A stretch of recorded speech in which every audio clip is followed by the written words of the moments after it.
Alexander Mackenzie. Alexander Mackenzie was born in 1764 and died on March 12, 1820.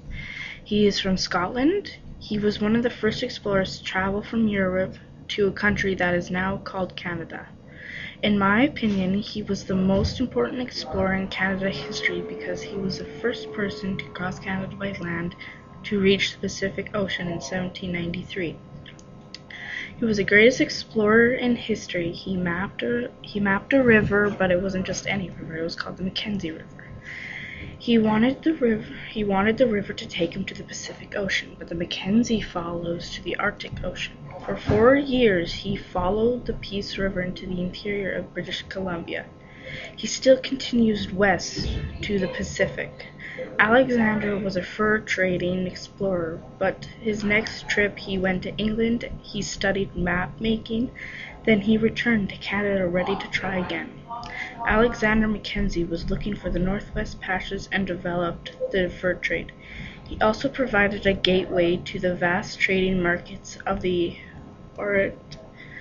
Mackenzie came back to Fort Fork with details from another route to the Arctic Ocean and not the exclusive Pacific. On May 9, 1793, Mackenzie with 9 others packed into a 25-foot canoe at Fort Fork.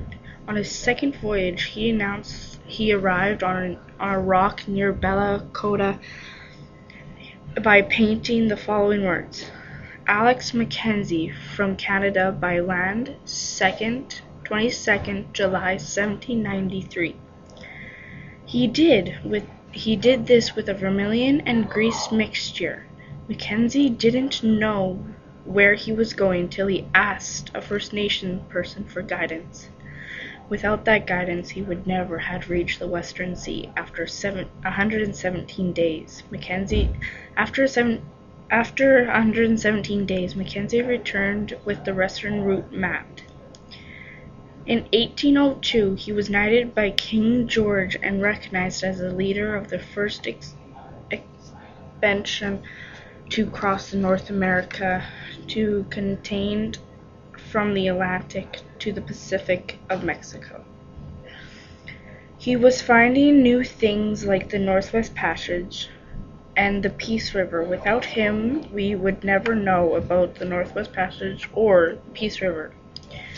Alexander Mackenzie was a most influential explorer because he opened up the wilderness for trading and settlement. He also mapped the Mackenzie River so that people would go through and do their fur trading in the Pacific. So without the Mackenzie River, there would never have been fur trading in the Pacific Ocean.